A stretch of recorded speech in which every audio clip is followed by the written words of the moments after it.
Bonjour, ici Fab en direct du montage. Juste un petit intermède avant de démarrer l'épisode.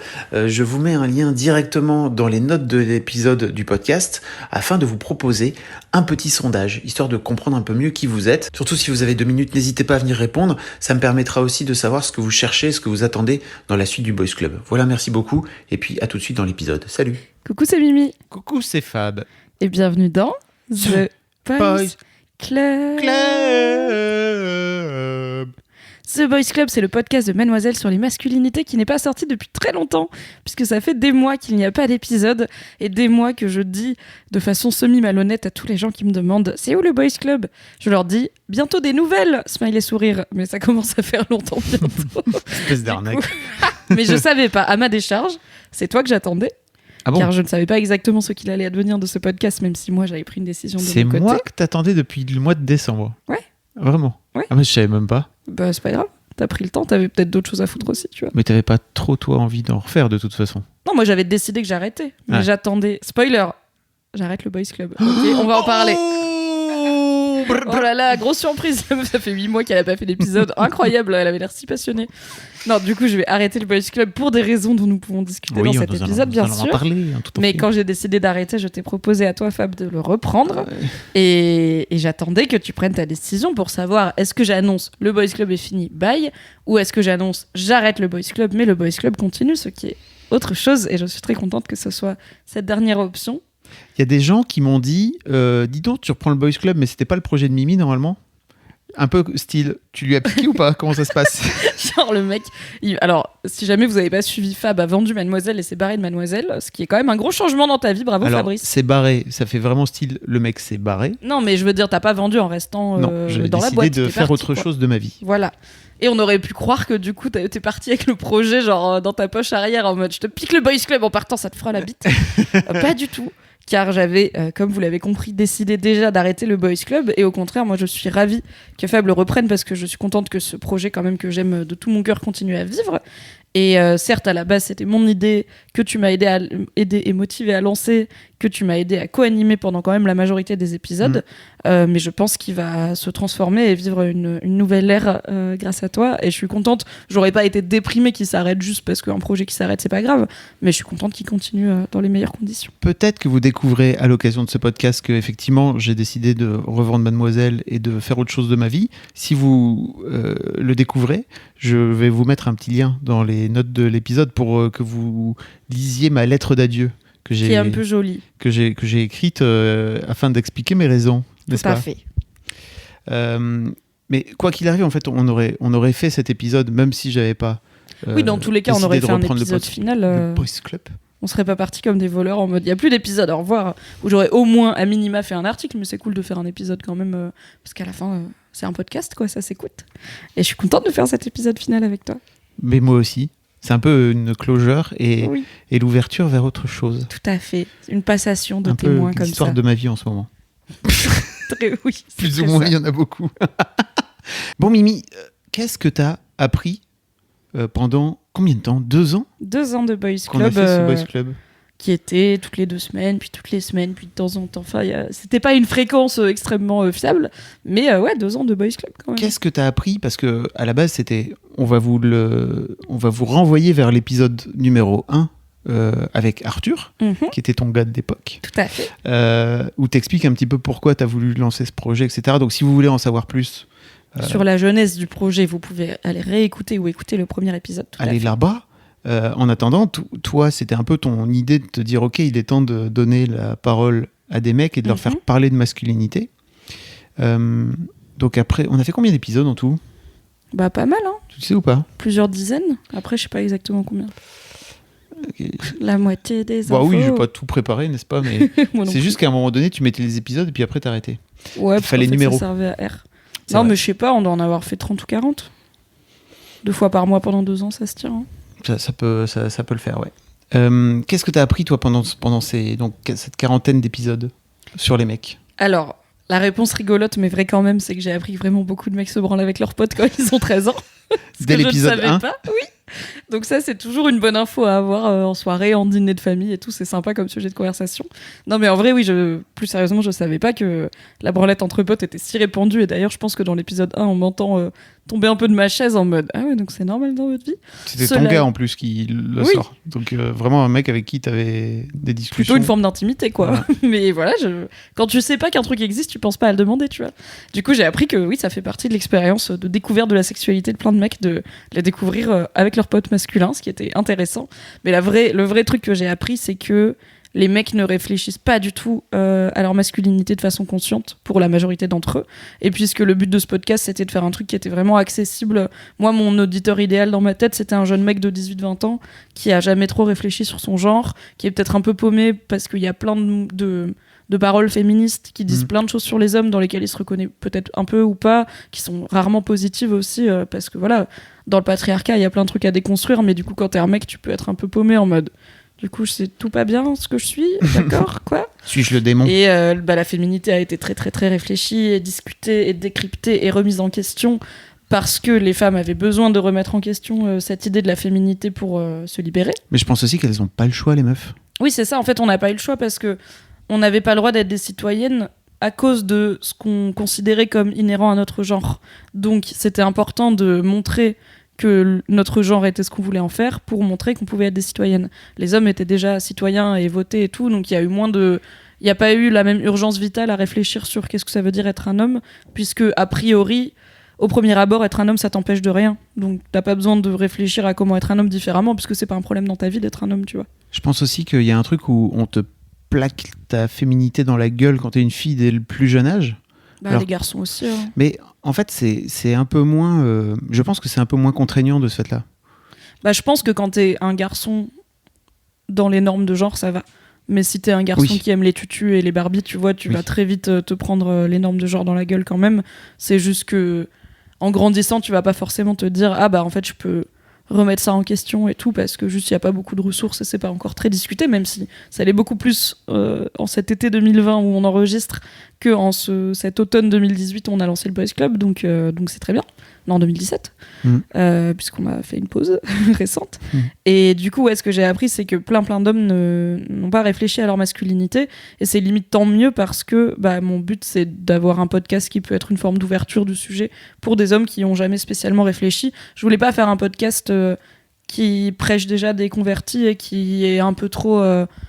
peut-être un peu trop woke et déconstruit, et où du coup c'est pas accessible si t'as pas la base du féminisme et de machin. Je voulais vraiment un truc qui ressemble à une discussion qu'on pourrait avoir autour d'un verre et qui est pas très universitaire ou très sociétal, parce que pour moi c'est aussi par le micro qu'on parle du macro, et que si t'as 40 mecs qui disent moi j'ai jamais réfléchi à ce que ça veut dire être un homme, ce qui est le cas de la majorité des mecs du Boys Club, quand je leur dis ça veut dire quoi pour toi être un homme, ils font ah ouais.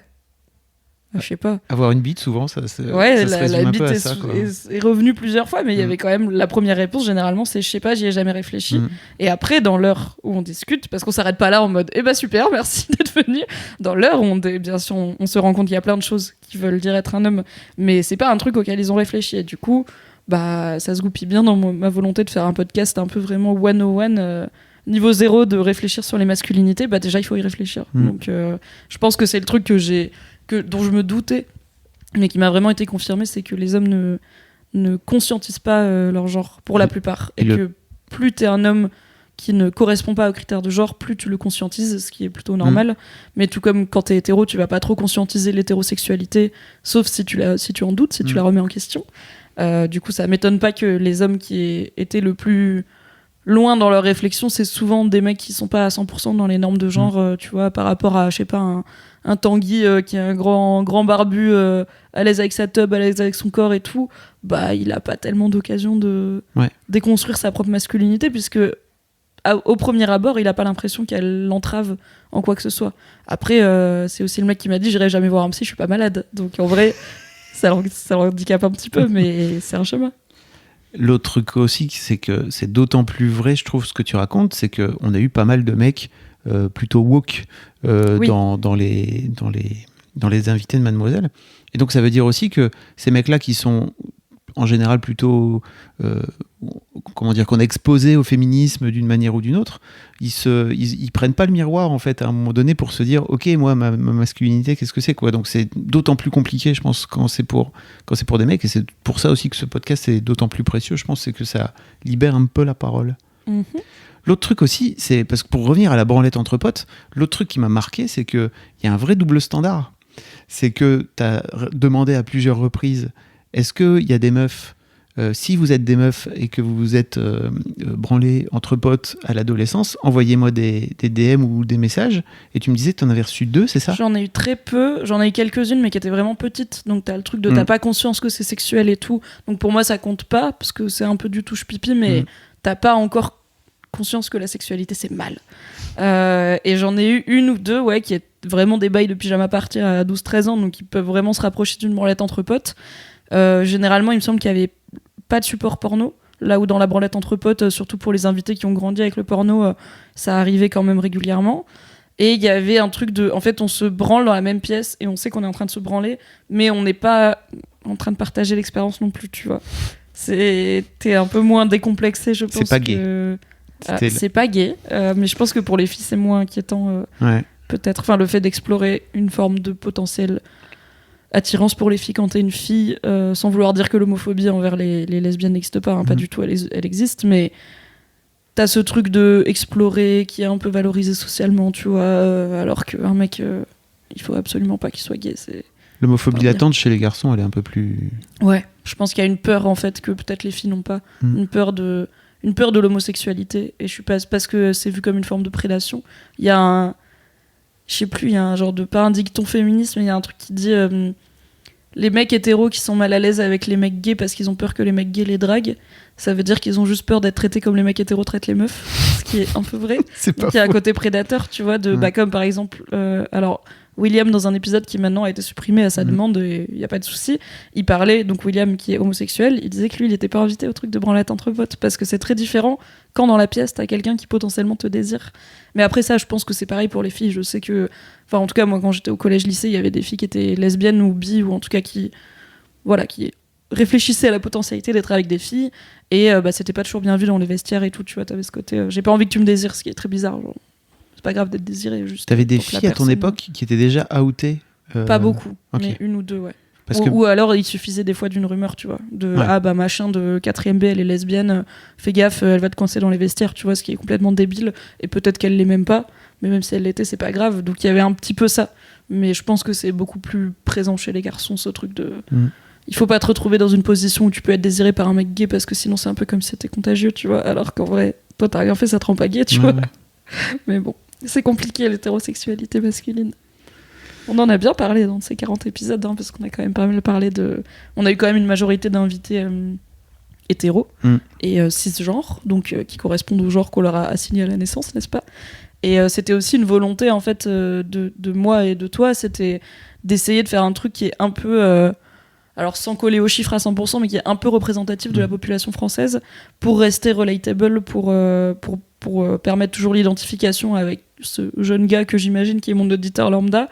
Et on a eu un seul invité trans, et j'ai eu beaucoup de candidatures de mecs qui étaient non-binaires, qui étaient trans, qui étaient dans une forme d'identité de genre qui était pas cisgenre en tout cas, ou qui était pas, et aussi beaucoup de mecs qui étaient pas hétéros. Et en fait, je comprends pourquoi, parce que encore une fois, moins tu colles aux critères de la masculinité, plus tôt tu la conscientises et plus tôt tu la déconstruis, t'as des trucs à raconter. Mais pour moi, c'était important de garder ce côté mec lambda, cis hétéro, blanc pour la plupart aussi, parce que je pense que ça reste la majorité des mecs, et que c'est ceux qui en plus ont le moins d'occasion de réfléchir à leur genre et à comment il impacte leur vie, quoi. Donc pour moi, c'était important de garder une majorité de mecs cis hétéro blancs qui dominent le monde, n'est-ce pas? Qui, bon, quand tu les écoutes, ils ont pas l'impression de dominer le monde, mais ça c'est... Oui. Ils le savent pas, c'est normal. Ils s'en rendent pas vraiment compte. C'est quoi tes moments qui t'ont marqué, toi, dans ce podcast? Je pense que le moment incontournable, et même l'épisode incontournable pour moi, mais parce que c'est aussi des thématiques qui me touchent un peu spécifiquement, c'est l'épisode avec Anthony qui est venu parler des violences sexuelles qu'il a vécues et qui ont été perpétrées par des femmes.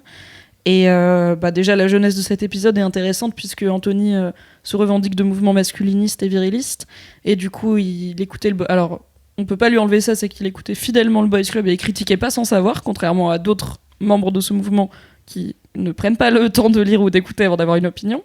Mais en tout cas, il nous a posé un commentaire sur YouTube qui était pas totalement déconnant, où il disait et sinon vous en avez pas marre d'inviter que des mecs d'accord avec vous, c'est-à-dire d'accord avec le fait que déjà le genre est un concept qui mérite d'être réfléchi, que on vit dans un monde patriarcal où les hommes dominent et où les femmes sont une catégorie opprimée et tout, ce qui n'est pas forcément une vision de la vie qu'ils partagent. Et c'est vrai que tous les mecs qu'on a invités, en fait, tu vois, les gens ils étaient là, serait grave cool d'avoir des gros virilistes, d'avoir Alain Soral et tout. Et j'étais là, alors déjà, je suis pas rodée en interview au point de foutre Alain Soral devant un micro parce que le mec est zinzin et que juste il y a aucune bienveillance et aucune ouverture d'esprit. Il va pas avoir envie de débattre en vrai. Il va juste me sortir sa soupe. Et j'ai pas envie de servir la soupe à Alain Soral. Et aussi, les gros virilistes, ils veulent pas forcément venir parler de leur masculinité dans un micro.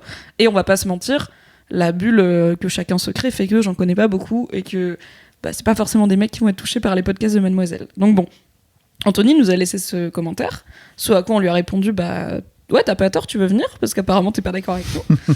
Et après quelques échanges, il est venu et en fait c'était probablement c'est je pense l'épisode le plus émouvant qu'on a au sens d'émotion propre qui est dedans, parce que voilà, Anthony c'est un petit gars du Nord ultra précaire qui a grandi dans une région sinistrée avec un contexte familial compliqué, qui a vécu des violences sexuelles perpétrées notamment par sa sœur, donc voilà, et qui est pas en fait, je comprends que quand t'es Anthony et que t'as une petite bourgeoise trentenaire parisienne qui te dit tu vois, toi tu domines le monde, tu fais MDR quand même.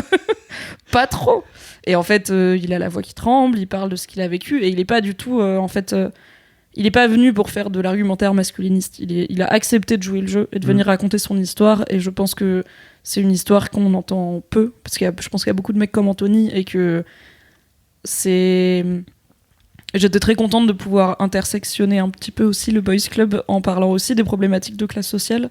Ce que Anthony a fait, et ce que Danny Caligula aussi a très bien fait, parce que donc, Danny a grandi en banlieue, et en fait il a vraiment une lecture très intéressante en banlieue. Les codes de masculinité, c'est un outil de survie. Et en fait, c'est beaucoup plus compliqué de les déconstruire parce que littéralement, ça peut te mettre en danger physique et social et tout ça.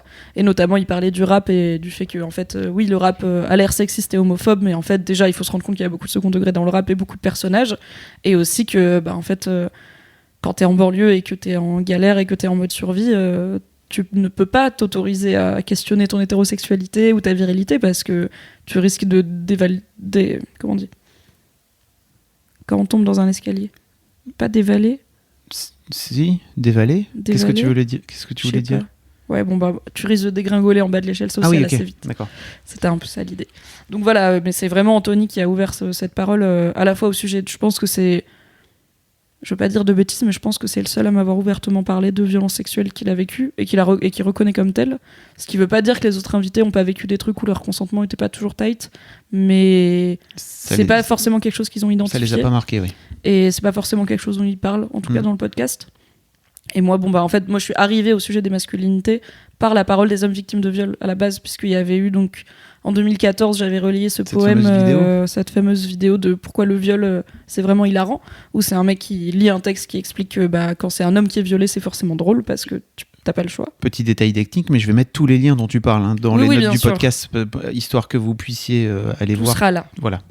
Et quelques mois plus tard, il y avait eu Shia LaBeouf qui disait qu'il avait été violé pendant une de ses performances artistiques, donc par une femme aussi. Et du coup, c'est ça qui m'a un peu fait le déclic c'est écrire ces articles et les réactions qui étaient très différentes des réactions qu'on pouvait avoir sur les témoignages de femmes violées, parce qu'il y avait un peu du s'il voulait pas, il aurait pas d'érection, il avait qu'à la pousser, il est plus fort qu'elle, enfin tout ce truc de la victime n'avait qu'à pour éviter d'être violée ou pour interrompre le viol, ce qui est des choses que heureusement on dit de moins en moins au sujet du viol des femmes parce qu'on comprend les mécanismes de sidération, l'autodéfense du cerveau qui se bloque, et puis tout le contexte qui fait qu'on n'apprend même pas c'est quoi le consentement. Mais on a encore, en tout cas en 2014, c'était pas trop au point au sujet des hommes, quoi. Et du coup, c'est ça qui m'avait un peu mené à me dire ah ouais, mais du coup, il y a plein de trucs à réfléchir autour des hommes. Et du coup, c'était important pour moi d'avoir quelqu'un qui parle de violences sexuelles dans le Boys Club, même si à la base Anthony c'était pas le sujet, on n'était pas, enfin on savait pas quand on lui a dit tu veux venir, on savait pas qu'il avait ça dans sa vie. Il nous en a parlé au téléphone avant de venir, mais on savait pas du tout. Enfin moi je voulais juste avoir un mec un peu mascu qui en tout cas pense qu'il y a pas de patriarcat, rien que ça c'est intéressant, tu vois. Mais au final ça s'est révélé être un épisode beaucoup plus fort que ce qu'on pouvait penser. Donc il y a eu Anthony, il y a eu Dany, parce que j'ai trouvé ça cool d'avoir l'intersection classe sociale, genre. J'ai beaucoup aimé l'épisode avec Kéliane, qui est donc notre invitée trans, parce que je trouve que là aussi c'est un parcours trans qu'on entend assez peu, puisque forcément les personnes trans qu'on entend le plus, c'est les personnes trans militantes, donc c'est logique, parce que c'est celles qui parlent le plus, mais il y a plein de personnes trans qu'on n'entend pas, parce que juste elles veulent vivre leur vie, et être trans ça fait partie de leur vie, mais c'est pas forcément une identité, ou en tout cas elles se sont pas orientées vers des revendications politiques autour de cette identité.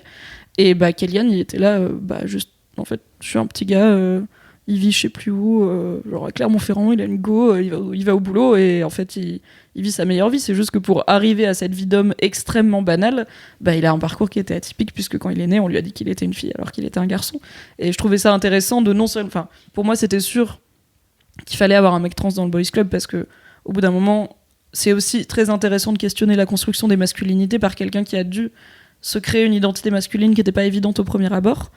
Mais je suis aussi contente du coup d'avoir parlé de transidentité en donnant la parole à un mec trans qu'on entend nulle part ailleurs, parce que juste il tweete pas, il milite pas, il est pas en manif, il passe sur des forums, juste il vit sa vie. Et je pense que plein de gens doivent ignorer qu'il est trans dans sa vie, parce que juste c'est pas le sujet principal de qui il est, quoi. Donc je trouve ça chouette.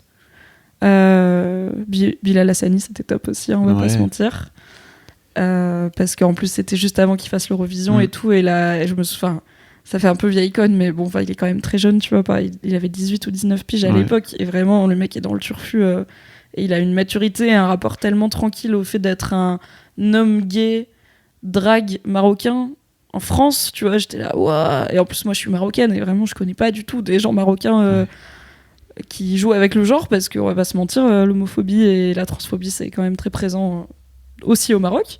Et du coup c'était un rayon de soleil, Bilal, quoi. Il est juste tellement détente, en mode ouais, je vais niquer le système de l'intérieur tranquille, tu vois. J'étais là, ok. Quelques années après il continue, il y arrive pas mal. Vas-y, pardon. J'ai beaucoup aimé aussi Léopold Lemarchand, donc le Pérave, parce que et ça fera peut-être une transition vers d'autres sujets, c'est un des rares qui a pris en main une partie de ce qui fait sa masculinité, à savoir sa bande de potes mecs, puisqu'il a une bande de potes mecs très très solide, très intime et tout. Ils se sont fait un tatouage commun et tout, machin. Enfin, vraiment, la bande de potes à la vie, à la mort.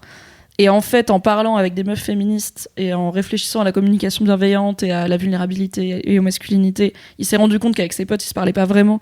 Genre, il disait, il y a un de mes potes, je sais pas ce qu'il fait dans la vie, tu vois. Et j'étais là, mais c'est genre tes meilleurs amis et tu les vois tout le temps. Il fait, ouais, mais je sais pas, on parle pas vraiment de nos vies, sauf quand on est à 48 grammes, où là, peut-être on se dit je t'aime en pleurant.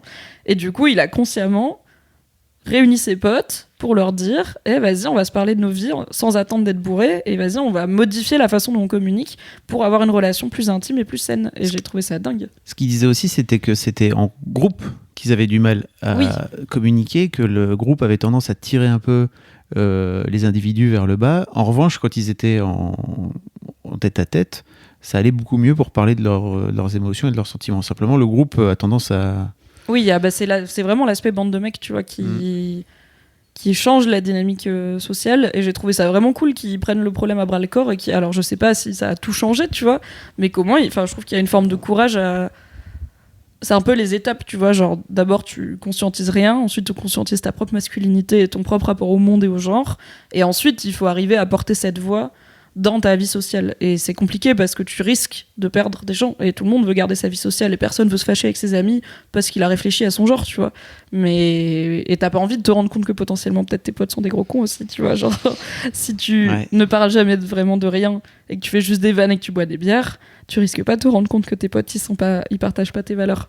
Et du coup j'ai trouvé ça assez courageux, même si c'est pas grand chose en soi, tu vois, qu'il essaye de faire changer sa bande de potes et d'en faire un truc plus sain. Je trouvais ça cool. Moi j'ai bien aimé Léopold parce que c'est l'un des rares, je pense, qui parle assez ouvertement de la relation à son père. Oui. Peut-être avec Antonin Archer aussi qui en parle un petit peu, mais où il démarre en disant ah bah c'est cool, ce podcast ça va être l'occasion pour mon père d'avoir de mes nouvelles.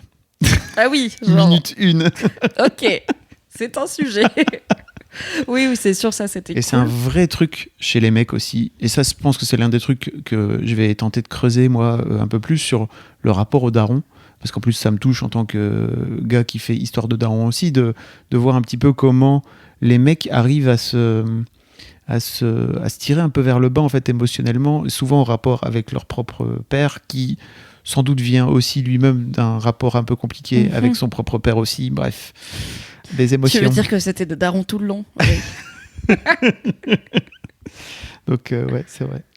Après, en Qui d'autre? souvenir un peu fort, là c'est un peu plus le setting, mais le Boys Club de Patrick Beau, alias Axolot, on l'a fait en public au conclave du Palais des Papes d'Avignon dans le cadre du Frames Festival.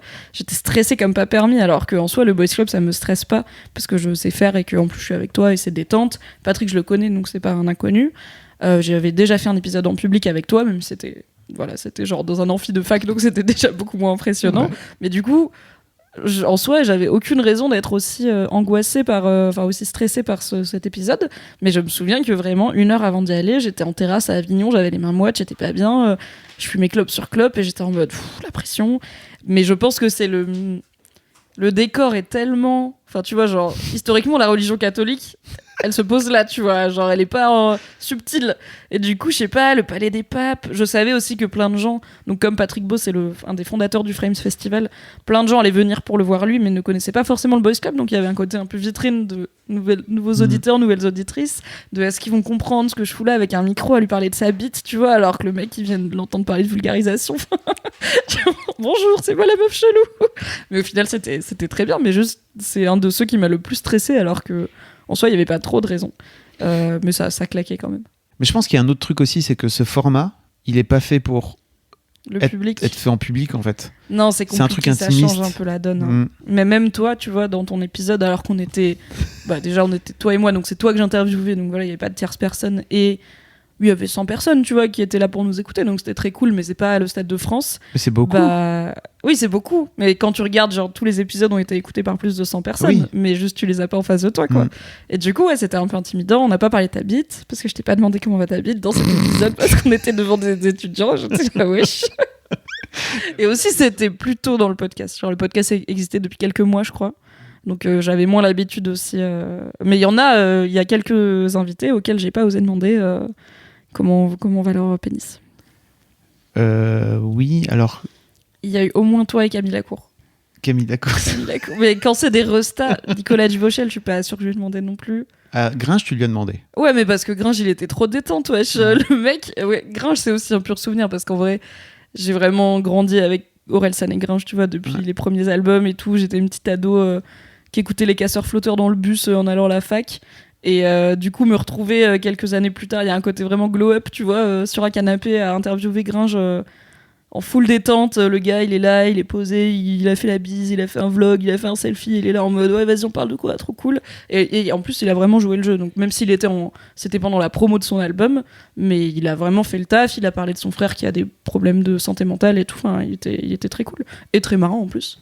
Mais ouais, Gringe avait un petit côté de la Mimi de 15 ans, elle était là. Oh frère, t'as grave réussi. T'as grave réussi ta vie, putain. Ce que j'ai eu aussi avec Nicolas Duvauchel, dont je suis amoureuse depuis que j'ai 12 ans, je pense, c'est que je l'ai vu dans Hell avec Sarah Forestier. J'étais là, ouais, c'est trop ça l'amour, c'est pas du tout ça, couple toxique 3000. Mais bon, j'avais 12 ans. Moi, j'aimerais bien, si vous découvrez le podcast, que vous... Enfin, l'un des épisodes pour lesquels vous pouvez commencer, et qui est cool, je pense, c'est l'épisode avec Oscar. Oui, Oscar. Oh là là, des barres de rire, Oscar. Donc Oscar, c'est un acolyte de Charlie qui fait des vidéos pour Mademoiselle. Et c'est un jeune gars aussi. Il devait avoir la vingtaine à ce moment-là. Enfin, 20 ans. Et il est très, très marrant. Donc, c'est très, très marrant. Mais il parle vraiment de plein de trucs, quoi. Et en plus, il a ce côté... C'est vraiment la nouvelle génération de mecs, quoi. Biberonnés au porno, mais en même temps... hyper naturellement déconstruit et cool, tu vois, genre il y a plein de questions qui se posent pas, qui pour lui c'est évident, genre les meufs c'est des personnes et tout, tu vois, c'est des trucs un peu basiques. Bon, après il traîne avec Charlie, c'est un artiste, je dis pas que tous les mecs de 20 ans ils ont déconstruit tout ce qu'il y a à déconstruire, hein. Mais c'était intéressant de voir quand tu vois la différence entre un Lucien Mène de 35 ans je pense, qui a un rapport plus complexe, je dirais, au fait d'être un homme que Oscar. Après peut-être que Oscar, dans 15 ans, il aura vécu plus de trucs et sera plus compliqué, il sera moins insouciant, tu vois. Mais pas sûr. Ouais, ceci dit, je pense que quand Lucien avait 20 ans, il était sans doute pas dans cette détente-là par rapport à sa propre masculinité, quoi. Oh, il y a l'épisode avec Martin Winkler aussi, que j'aime beaucoup parce que c'est vraiment le seul homme âgé qu'on a eu. Je pense qu'après lui, c'est peut-être toi, le plus vieux. Oh God. Donc il y a quand même un gap, puisque Martin Winkler, qui est donc un gynécologue, médecin et auteur, il a plus de 60 ans. Il a des petits-enfants et tout. Et lui, j'ai osé lui demander comment va ta bite, parce qu'en plus je me suis dit c'est bon, il est médecin et tout, genre ça va pas le vexer. Du coup il a dit bon on va en parler en premier, donc c'est la première question. Et juste du coup t'as une demi-heure de Martin Winkler qui parle de son pénis et c'est trop bien. Qu'il appelle sa queue d'ailleurs. Oui, il préfère que. C'est peut-être générationnel, je sais pas. Je sais pas non plus. Et c'était vraiment chouette parce qu'il a un parcours de vie hyper intéressant. C'est probablement un des mecs les plus féministes du paysage médiatique et peut-être que même que je connais. Donc c'était cool de voir.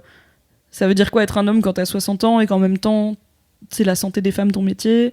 Et il parlait de s'expatrier au Québec et de trouver là-bas une forme de liberté, d'ouverture d'esprit qui a 1000 lieues de ce qu'on peut avoir en France et tout.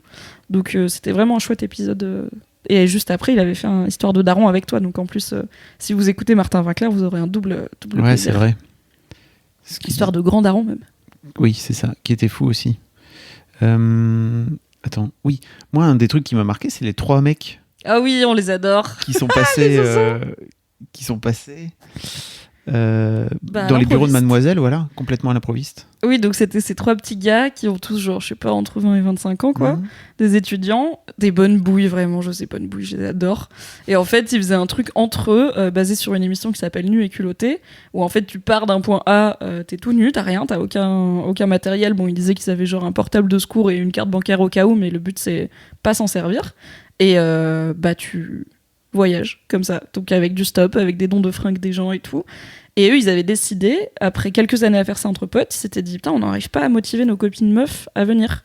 Et du coup, comme les meilleurs mecs qui sont, ils se sont dit peut-être qu'au lieu de juste voyager entre potes, faudrait qu'on se donne un peu un objectif et un thème à ce voyage et un but. Et du coup, ils se sont dit le but, c'est qu'on va partir de je sais plus, genre peut-être de Rennes ou je sais plus, on va aller parler à des féministes. C'était pas ça, c'est qu'en fait, ils se sont rendus compte du double standard quand ils se sont dit quand ils se sont rendus compte que les meufs de leur bande pouvaient pas partir nues et culottées ça leur faisait à peur, poil, quoi. et que ça leur faisait peur, et ils se sont dit ok, donc en fait c'est nul, elles peuvent pas faire exactement tout ce que nous on fait tous les ans.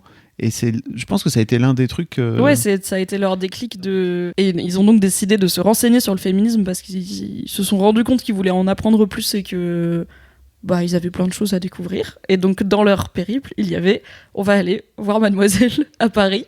Donc, comme ils sont nus et culottés, ils peuvent pas nous prévenir par mail ni rien, ils ont rien du tout. Ils ont juste sonné.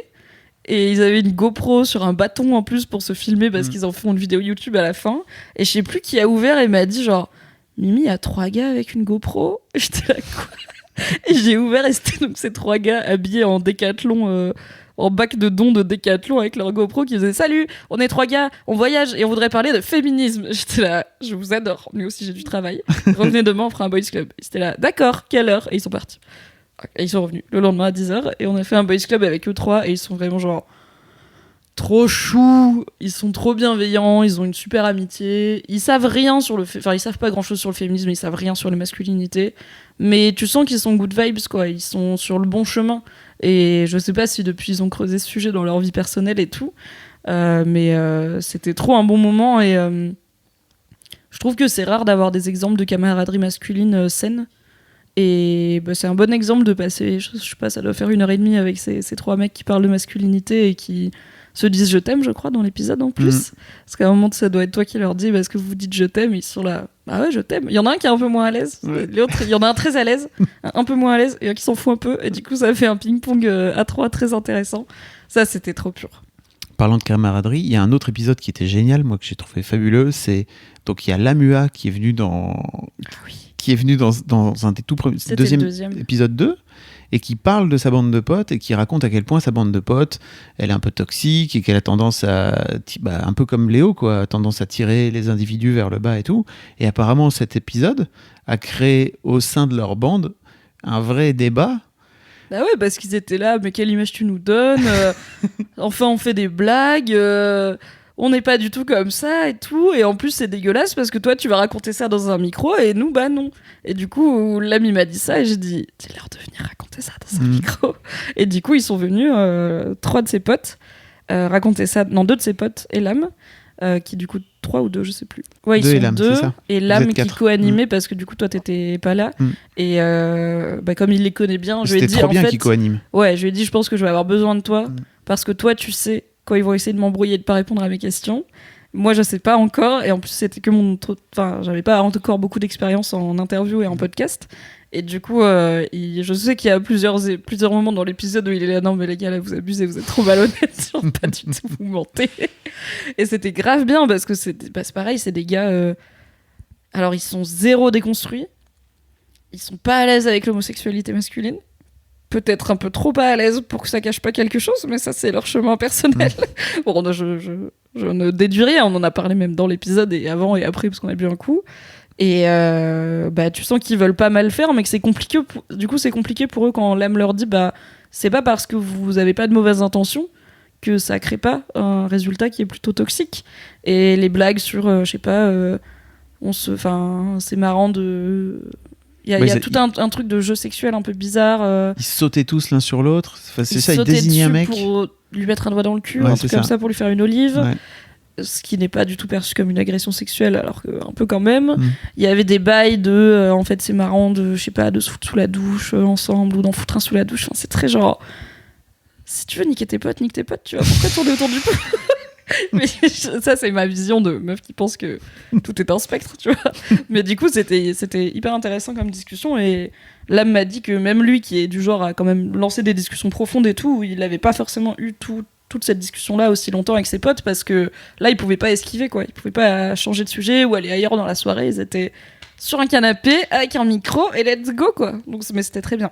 Et aussi, du coup, ça change un peu en termes de tranche d'âge, parce que c'est plutôt des cadras par rapport à la majorité des invités qui sont entre 20 et 30 ans, quoi. C'est toujours cool. Bon. Est-ce qu'il y avait d'autres choses que tu voulais...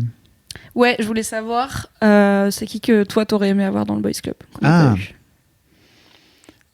Donc c'est qui que je vais faire en sorte d'essayer d'avoir. Alors tu vois, typiquement... Ouais. Ça dépend, après si tu me dis Barack Obama, je regarde la pêche. Non. Moi aussi j'aimerais bien, mais bon. Mais j'aimerais bien suivre des histoires, tu vois. Ouais. Typiquement, j'aimerais bien avoir les potes de Lame. Pour voir, ok, ça fait 1 an, peut-être 1 an et demi, vous en êtes où vous aujourd'hui? Et d'avoir un peu la suite de cette discussion, qui en plus était, j'ai trouvé hyper intéressante et hyper enlevée, etc.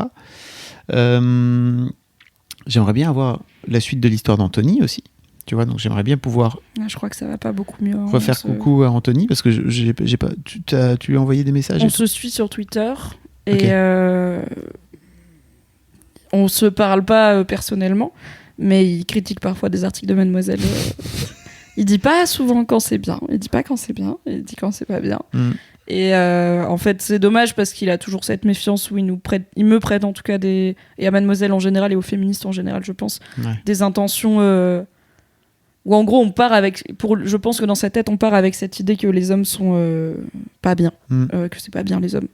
Et par exemple j'avais fait un article sur pendant le confinement, il y avait une étude qui était sortie sur le fait que les hommes portent moins le masque que les femmes, ce qui pour moi est plutôt logique parce qu'en fait les hommes sont pas éduqués à prendre soin d'eux ni à prendre soin des autres, pas autant que les femmes, et il y avait un aspect un peu dévirilisant, tu vois, genre je vais pas avoir peur d'un virus, alors que bon, un virus qu'est-ce que tu veux y faire?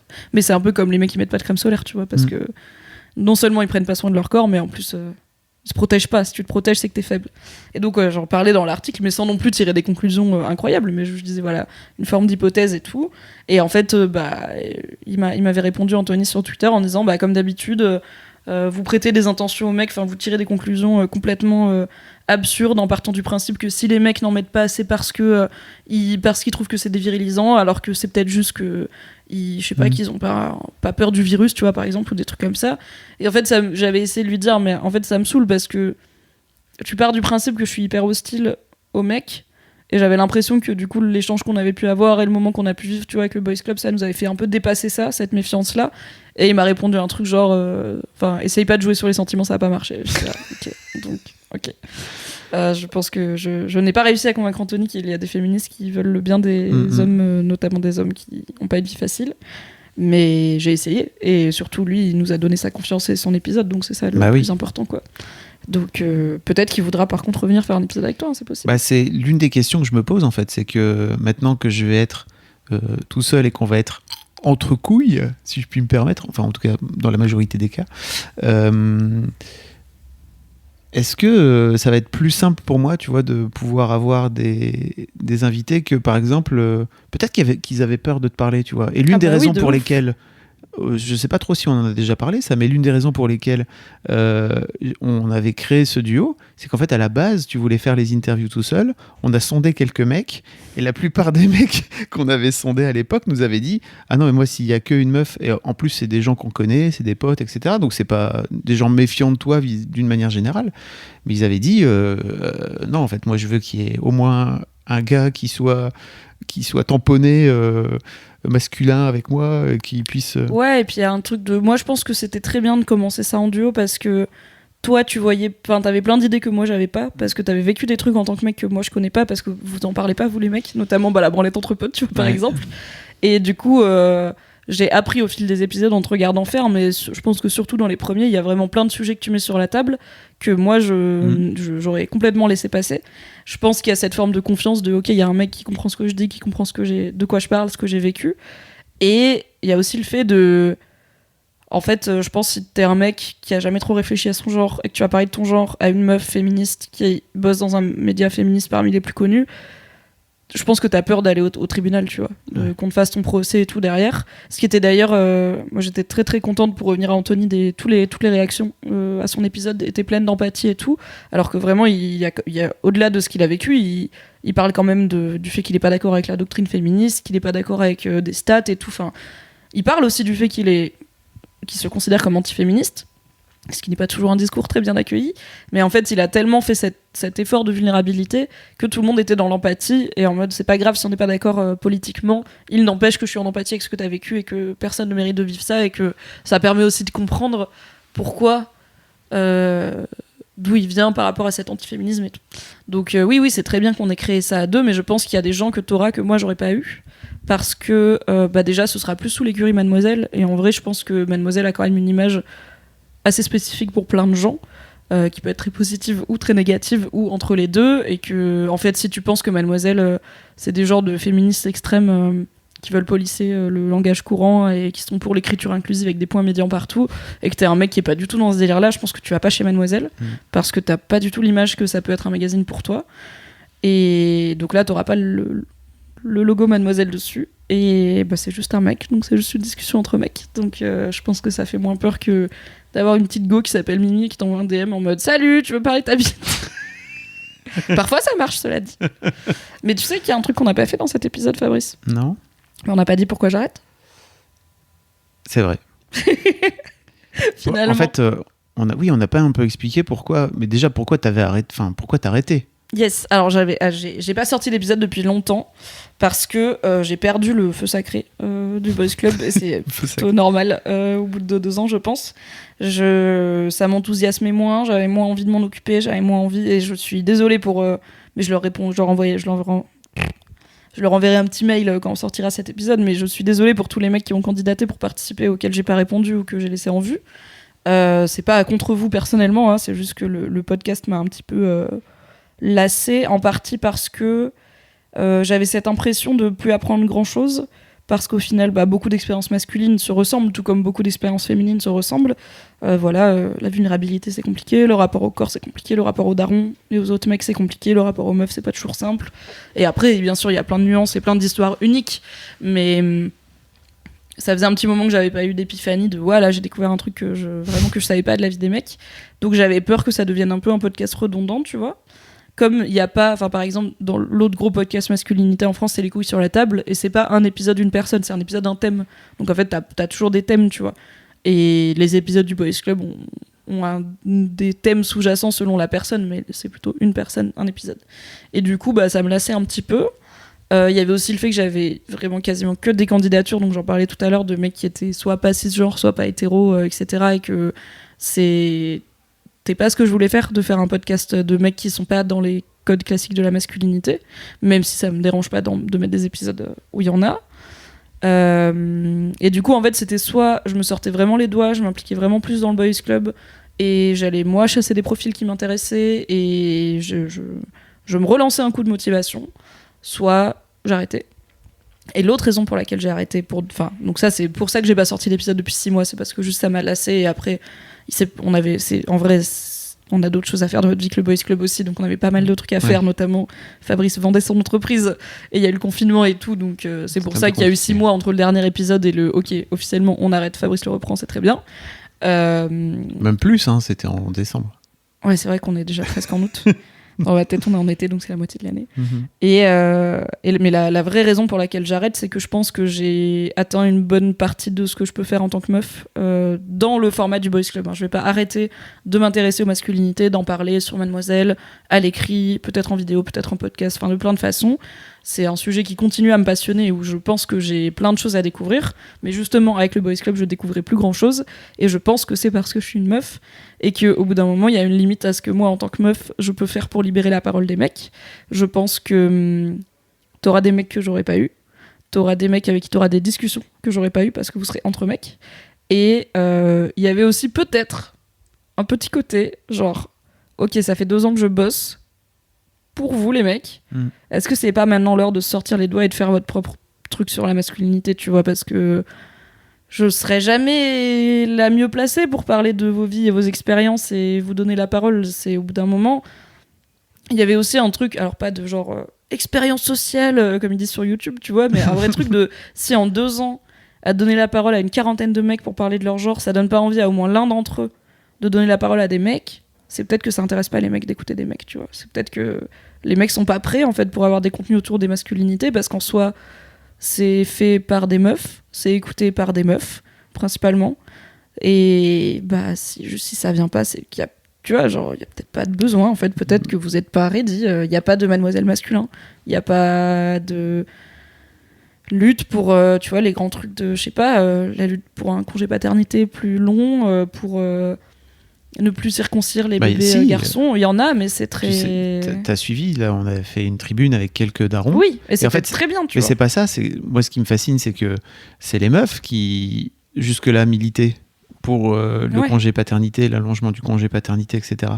Et surtout, l'autre truc qui m'a un peu fasciné, c'est que de ce fait-là, comme on était 10 couillons à décider de prendre la parole, d'un coup d'un seul, c'était « Ouais, bravo les mecs !» Alors que nous, on avait un peu envie de dire bah non, en fait c'est juste la base de ce que vous faites depuis des plombes, et en mais fait il est possible, et je veux pas paraître petit, tu vois, genre le Boys Club ça a jamais percé en vrai, et c'est pas très grave parce que je me suis pas non plus impliquée assez, enfin disons que j'ai pas tout fait pour que ça perce, j'aurais bien aimé que ça perce, donc quand je dis ça perce, c'est-à-dire c'est pas très connu, tu vois, c'est pas le podcast le plus écouté de Mad, ça, quand les gens pensent podcast masculinité, ils pensent aux couilles sur la table et pas au Boys Club. C'est pas connu quoi, c'est juste voilà, ça a pas percé, et il est possible que ça perce plus avec toi parce que du coup il y aura l'argument waouh, un homme fait parler les hommes, c'est inédit, alors qu'une meuf qui fait parler les mecs, il y en a déjà, tu vois. C'est toujours les meufs qui font parler les mecs, donc ceci dit, je suis pas sûr, tu vois, c'est-à-dire que je vais vraiment faire en sorte que ça marche. Mais toi t'es un connard, tu vas avoir Griezmann et voilà, tout le monde va t'écouter, tu vois. Griezmann il serait jamais venu. Ça c'est le patriarcat, tu sais, vous allez vous faire des petits bails entre vous là, les hommes. Mais alors, je suis même pas sûr, tu vois, c'est-à-dire que je suis pas sûr que Griezmann ait envie de venir parler de masculinité. I don't know, hein, tu vois, j'ai pas trop suivi le parcours du gars et tout. Et en fait aussi, je suis pas sûr que ça intéresse les mecs d'entendre parler de masculinité, parce que encore une fois, mais on va le tester, tu vois. Histoire de daron, il y a plein de darons qui écoutent, mais en fait, il y a aussi plein de meufs qui écoutent, et il y a beaucoup plus de meufs qui écoutent des histoires de mecs que de mecs qui écoutent des histoires de meufs. Oui. Voilà. Et donc, les mecs, d'une manière générale... Je pense qu'on peut dire qu'il y a plus de meufs qui écoutent en général. Oui. Et c'est l'un des trucs... Moi, j'ai reçu plein de messages trop cool là, suite à l'annonce que je partais de Mademoiselle et tout, et en fait je suis trop content parce que j'ai aussi reçu des mecs qui racontaient à quel point Mademoiselle les avait ouverts au féminisme et à quel point le Boys Club aussi les avait aidés. J'ai eu des darons qui m'ont dit mais moi ça m'a vraiment aidé le Boys Club à essayer de comprendre un petit peu les histoires de masculinité, parce qu'en fait quand tu deviens papa, il y a un truc aussi de ok, je vais peut-être refiler mes trucs à mes mômes, et peut-être à mes fils, peut-être à mes filles, et que faire gaffe, quoi, tu vois, ça. Mais je suis pas sûr que ça prenne non plus. Tu te souviens de Gentlemec ? Ouais, mais Gentlemec... Alors, contexte. Bah oui. Gentlemec, c'était en 2011. Fabrice a créé le Mademoiselle au masculin, ça s'appelait Gentlemec. C'était grave cool, moi j'étais pas du tout chez Mademoiselle, puisque je suis arrivée l'année d'après, mais je lisais Gentlemec, et tu vois, genre quand je remonte mon histoire personnelle, je me dis que je kiffais plus lire Gentleman que Mademoiselle. Donc, quelque part, j'étais déjà dans les masculinités sans le savoir. Et toi, t'es toujours dans le turfu, donc t'as créé le Mademoiselle au masculin en 2011. Genre, mon gars, mais personne s'y intéressait. Ça s'est cassé la gueule. Enfin, ça marchait pas. En un an, en fait, ça a pas pris. Mais juste parce que je pense que t'étais trop tôt. Et je pense que peut-être pas en 2020, peut-être en 2022, peut-être un jour. En fait, je pense que plus ça va, plus il y a des mecs qui veulent écouter. Et tu vois, genre, Histoire de Daron, ça marche mieux que le Boys Club. Donc peut-être que ton Boys Club, il marchera mieux que mon Boys Club aussi. Parce que je pense que Histoire de Daron, il y a aussi le côté, il y a deux pères qui parlent ensemble. Et que si t'étais une mère, bah ça marcherait peut-être pas pareil, tu vois, Histoire de Daron. Parce que là, du coup, en faisant parler les autres, tu racontes aussi forcément un peu de ton histoire. Et dans le Boys Club, t'as parlé de plein de trucs de ta vie dans les épisodes d'autres gens, quoi. Donc tu vas continuer, j'imagine, à faire ça. Un peu, oui. Et moi, j'ai hâte de pouvoir réécouter le Boys Club, d'écouter ce que tu vas en faire, parce que je pense que ça va être différent de ce que je pourrais faire. Très longue parenthèse pour en revenir à la question. Qui est-ce que tu aimerais avoir dans le Boys Club ? Alors, je pense que l'un des trucs qui est aussi ta grande frustration, c'est que j'adorerais avoir Manuel Ferrara. Yes, j'ai essayé. Donc Manuel Ferrara, c'est un acteur X français qui dit sur qui Twitch, fait des productions très intéressantes. Sur Twitch, tu sais son claim sur Twitch, c'est quoi ? L'acteur préféré de ton actrice préférée.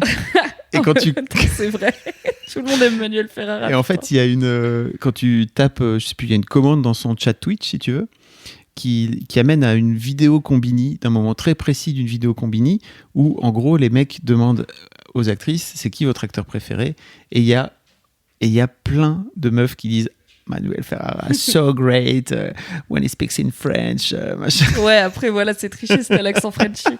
Et donc Manuel Ferrara n'est pas que acteur X, il est aussi streamer de jeux vidéo, ce qui est genre probablement les deux outils de comment dire ça, ces deux secteurs qui cristallisent tellement de trucs pour les jeunes mecs, le porno et le stream de jeux vidéo, que j'aurais adoré avoir Manuel Ferrara, et j'ai essayé et je n'ai pas eu de réponse malheureusement. Je vais y mettre. Après, tu vois, j'ai essayé, genre j'ai envoyé un mail à son truc de contact, et c'est tout. Donc c'est ça aussi où je veux dire, le Boys Club, j'ai pas mis les moyens pour que ça perce non plus parce que juste j'avais d'autres trucs à faire. Enfin, c'était pas mon projet de vie. C'est pas mon travail en fait, le Boys Club. C'était dans mes horaires de travail, mais tu m'as pas embauché pour que je fasse un podcast masculinité. Donc moi, je vais taffer pour faire ça. Après. Qui d'autre j'aurais aimé avoir ? En fait, il y a plein de... Parce que là, ça y est, ça fait quelques semaines maintenant que je réfléchis vraiment à ce que je voudrais faire et tout, mais je vais pas vous spoiler les invités que je voudrais avoir. Donc je vais me taire. En revanche, ce que je veux bien qu'on fasse, c'est peut-être de parler un peu de ce que je compte faire, moi, du Boys Club. Déjà, je voudrais vous inviter à vous abonner à ma newsletter perso, parce qu'en gros, donc, le Boys Club va... je pense changer de nom. Je vous mettrai un épisode spécial. Que peut-être il y aura une histoire. Oui, pour essayer d'harmoniser un petit peu mes podcasts. Vous savez, on fait du marketing, on ne le fait pas, n'est-ce pas ? Et donc je pense que le Boys Club va changer de nom. En plus, entre-temps, il y a eu la Ligue du LOL qui est sortie, et en gros, il y a eu plein d'histoires très négatives autour des Boys Club, alors que pour moi je trouve que c'est un mot qui est cool. Le terme Boys Club est très connoté Weinsteinesque maintenant dans l'esprit des gens, donc c'est pas bon pour ton référencement. Voilà, donc en fait on va pas faire ça parce qu'effectivement ça sert à rien, quoi. Je voudrais aussi marquer une rupture avec ce qu'on a pu faire ensemble et avec ce qui va être fait ensuite.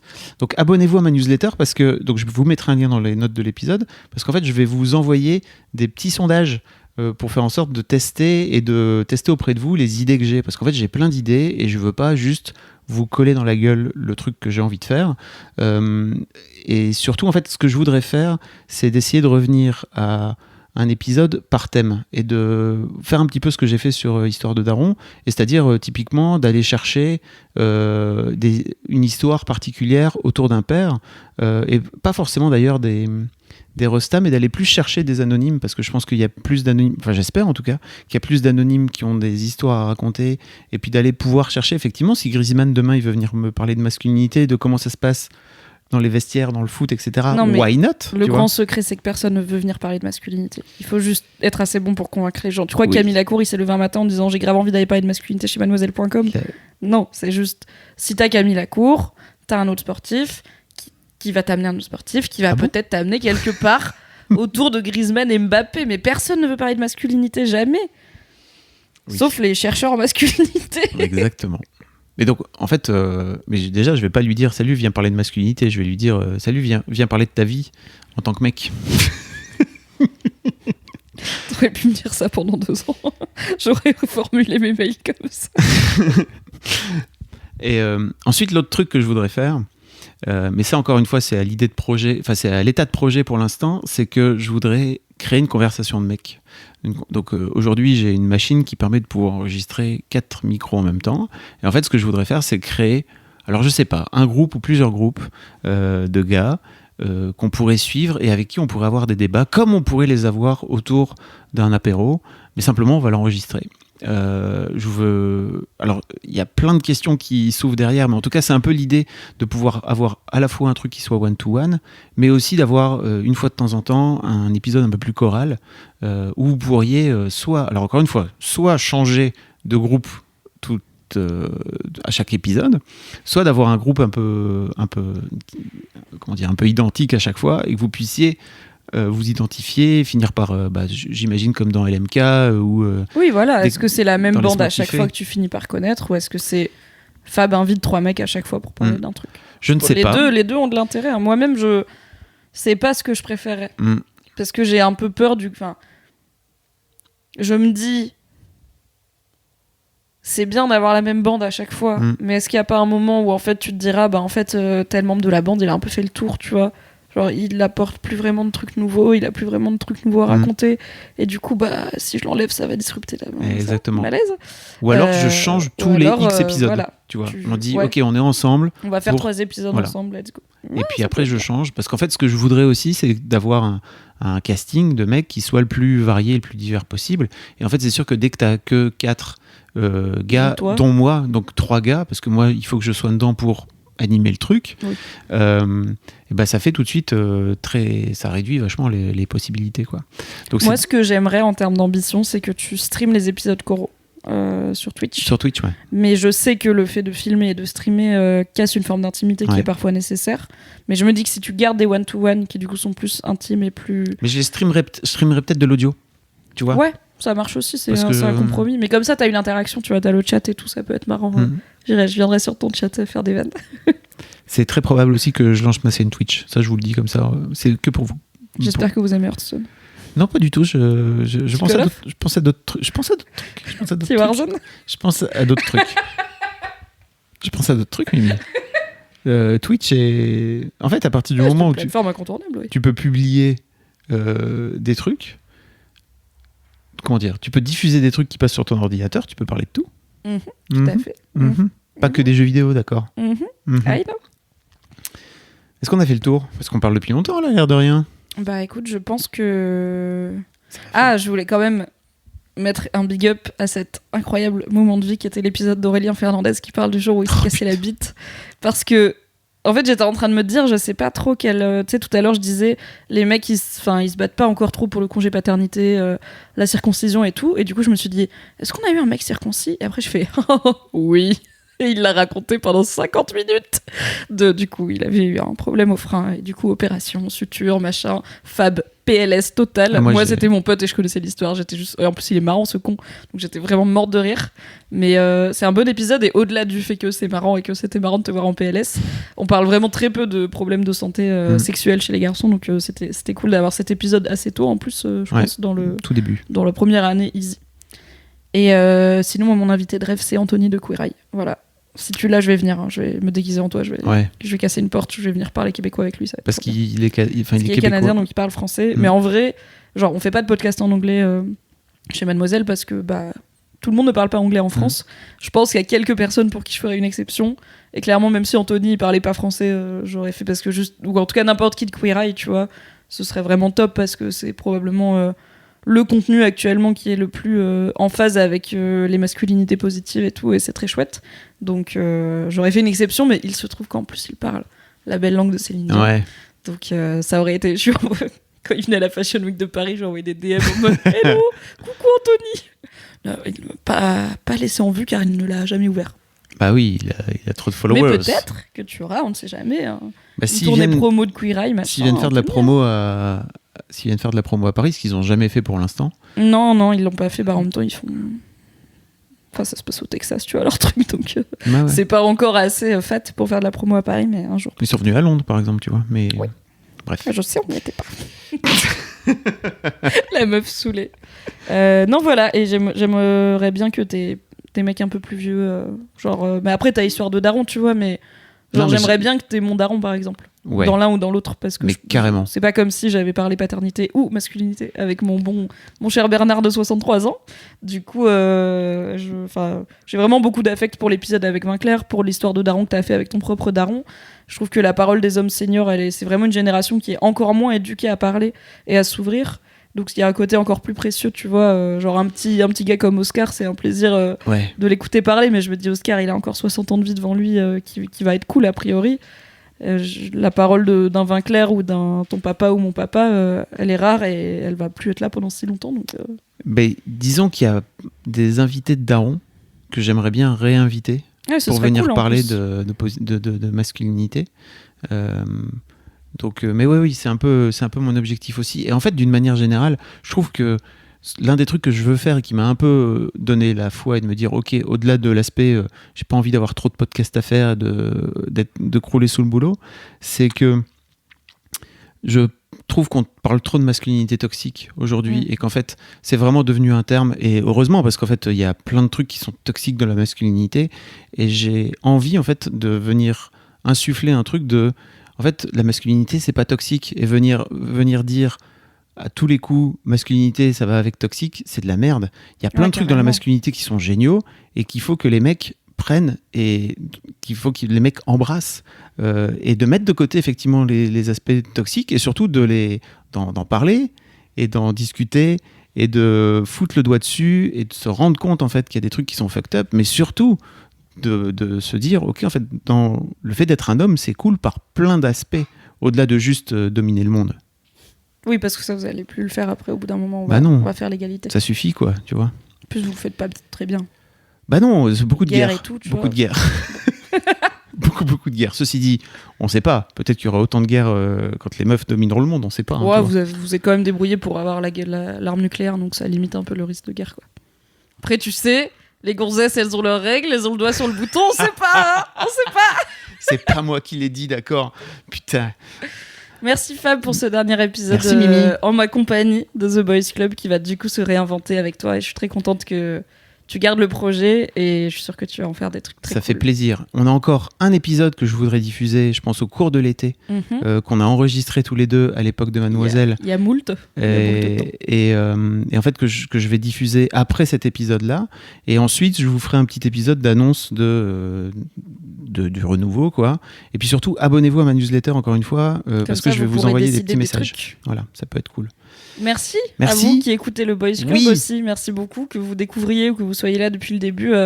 C'est pas parce que j'ai pas percé autant que j'aurais pu que je suis pas contente. Je suis très fière du Boys Club. Ah bah oui. Je suis très contente de tous les retours que j'ai pu avoir et chaque mec qui me dit ça m'a fait débloquer un petit truc, tu vois, pour moi c'est une victoire. Si on avait qu'un, ce serait déjà gagné. Donc merci d'avoir écouté et partagé le Boys Club pendant toutes ces années et puis restez abonnés, hein, ça va pas bouger de flux a priori. Donc, non.